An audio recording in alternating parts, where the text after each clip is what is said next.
नमस्कार, मेरा नाम है डॉक्टर पुरु धवन और आज इस वीडियो में हम बात करने वाले हैं डायलिसिस टब के बारे में। बहुत सारी वीडियोस इस टाइम नेट पे चल रही हैं जहां पर डायलिसिस पेशेंट को किस तरह से डायलिसिस से बचा जाता है, उसके लिए टब का यूज़ किया जा रहा है। एक टब जिसके अंदर पानी भरा हुआ है, टेम्परेचर है 40 डिग्री सेल्सियस और इसमें डायलिसिस का पेशेंट जब बैठता है तो पेशेंट की डायलिसिस की रिक्वायरमेंट खत्म हो जाती है। तो इन सारी वीडियोस को देखकर बहुत सारे पेशेंट जब हमारे को विजिट करते हैं तो हमसे पूछ बैठते हैं, डॉक्टर साहब क्या ये हमारे लिए फ़ायदेमंद रहेगा नहीं रहेगा। तो बहुत सारे क्वेश्चंस का हमें आंसर करना पड़ता है डेली बेसिस पे। तो मैं कोशिश करता हूँ कि इस वीडियो से जितने भी हमारे सब्सक्राइबर हैं, जितने भी हमारे व्यूअर्स हैं, वो इस कंसेप्ट को समझ लें और अगर उससे फ़ायदा होता है तो उससे फ़ायदा उठा सकें। तो ये जो डायलिसिस टब क्या करता है, पहले उसको समझने की कोशिश करते हैं। डायलिसिस टब के अंदर पानी होता है जिसका टेम्परेचर होता है 40 डिग्री सेल्सियस। आपकी बॉडी का टेम्परेचर कितना होता है 37 डिग्री सेल्सियस। अब जब आप गर्म पानी के अंदर बैठते हो तो बॉडी से क्या निकलता है? पसीना। तो क्या पसीने से क्रिएटिनिन और यूरिया निकल सकता है? आंसर है यस। आप अपनी बॉडी के यूरिन के रास्ते के साथ साथ आप अपनी स्वेटिंग के रास्ते भी क्रिएटिनिन और यूरिया को निकाल सकते हो स्वेटिंग के थ्रू। ये किडनी के रास्ते निकलने वाली क्रिएटिनिन और यूरिया से कम होता है, बट ये हेल्पफुल हो सकता है जिनकी लेवल्स बहुत ज़्यादा बढ़े हुए हैं। अगर क्रिएटिनिन लेवल आपका 10, 11, 12 है यानी बहुत ज़्यादा है, तो जब आप स्वेटिंग से उसे निकालोगे तो आपके लेवल्स आपको बेटर देखने को मिल जाएंगे। मगर क्या हमें इसके लिए इतना महंगा सिस्टम की ज़रूरत है? इसका आंसर है नहीं। आप यूज़ कर सकते हो सोना बाथ। पोर्टेबल सोना बाथ आते हैं, इसके अंदर आप बैठकर आराम से अपनी पूरी बॉडी पे स्टीम लेकर पसीने निकाल सकते हो। अब सवाल उठता है कि इनमें से बेटर कौन सा है? गर्म पानी में बैठने से, इतने 2-2 घंटे बैठने से एक चीज़ आप देखते हैं कि आपके हाथ पैर की स्किन गलना शुरू कर देती है, क्योंकि आपने रोज़ करना होता है, डेली बेसिस पे करना होता है। बहुत सारे पेशेंट डायबिटिक होते हैं, तो अगर उनकी बॉडी भी किसी टाइप का जख्म बन जाए, खासकर पैर पे बन जाए, तो वो भरने में मुश्किल करना शुरू करता है। और स्किन हमारी बहुत ज़्यादा ज़रूरी होती है। अगर इसे किसी टाइप का डैमेज होगा तो बॉडी में जो गंदगी सर्कुलेट कर रही है उससे जख्म भरने में दिक्कत होगी। यानी हम एक दिक्कत से दूसरी दिक्कत को पैदा कर सकते हैं अगर हम बहुत ज़्यादा देर इस गर्म पानी में बैठते हैं।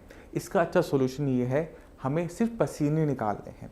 हमने जब पसीने निकालने हैं तो हम उसको सोना की हेल्प से करेंगे, जहाँ पर एयर गर्म होती है और एयर में मॉइस्चर कंटेंट ज़्यादा होता है।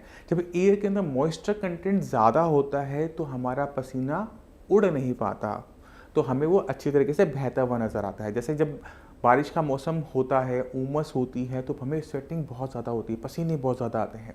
वहीं पर अगर मौसम में हवा ड्राई हो तो क्या होता है कि पसीना आया और वो गया, पता भी नहीं लगता। तो जब हम स्टीम लेते हैं, पूरी बॉडी पे स्टीम लेते हैं, तो स्वेटिंग कई गुना ज़्यादा होती है। तो 2 घंटे वहाँ बैठने से अच्छा 2 घंटे स्टीम लेना किसी भी किडनी फेलियर पेशेंट के लिए बेनिफिशियल हो सकता है, क्योंकि यूरिन के रास्ते से क्रिएटिनिन तो आप निकाल रहे हो, बट साथ साथ आप अपनी स्किन से भी निकालना शुरू करते हो।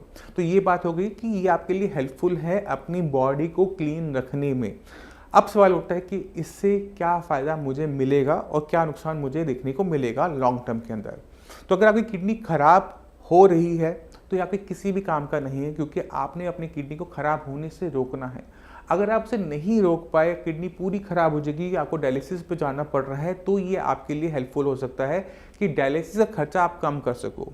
क्योंकि सोना का जो ये सिस्टम है, ये पूरा का पूरा आपको 5000 रुपये 6000 रुपये में ऑनलाइन मिल जाता है। अमेजोन में बहुत आराम से मिल जाता है, फ्लिपकार्ट पे मिल जाता है। तो आप इसे घर पे आराम से इंस्टॉल कर आप करो, आपकी फैमिली मेम्बर करे, कोई दिक्कत नहीं है।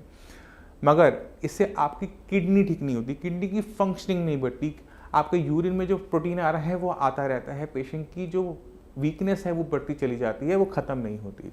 तो हमने सबसे पहला काम क्या करना होता है, हमने अपनी किडनी पे काम करना होता है कि किडनी के रास्ते क्रिएटिनिन यूरिया बॉडी से ज़्यादा बाहर निकले।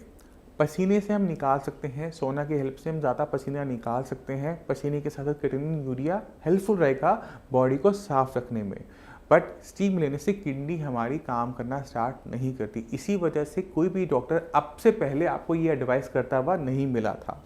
इससे पहले ये चीज़ें थी, डॉक्टर्स को पता थी, बट एडवाइस इसलिए नहीं किया जाता क्योंकि हमें पता होता है कि इन सब चीज़ों को करने से किडनी की फंक्शनिंग वापस नहीं आती। पेशेंट अपना फोकस खो देता है कि वो अपनी किडनी पे काम करना बंद कर देता है और वो स्टीम पे ज़्यादा ध्यान देना शुरू कर देता है, क्योंकि जितनी वो स्टीम लेता है, जितना वो पसीना छोड़ता है, उतना ही क्रिएटिनिन यूरिया उसे डाउन देखने को मिलता है और उसे लगता है कि ये जो क्रिएटिनिन लेवल मेरा डाउन हो रहा है, यूरिया लेवल मेरा जो डाउन हो रहा है, वो किडनी की ठीक होने से हो रहा है।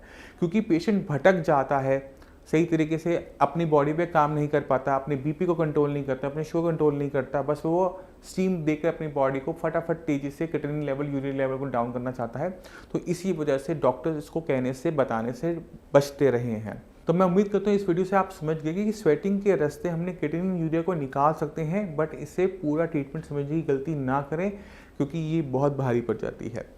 फिर भी आपके माइंड में कोई भी डाउट हो, कुछ भी पूछना चाहते हो, तो आप आके मिल सकते हैं, डॉक्टर से बात कर सकते हैं। अब इसी के साथ आप सभी से मैं चलने की आगे चाहूँगा। मिलते हैं अगली वीडियो में, तब तक के लिए नमस्कार।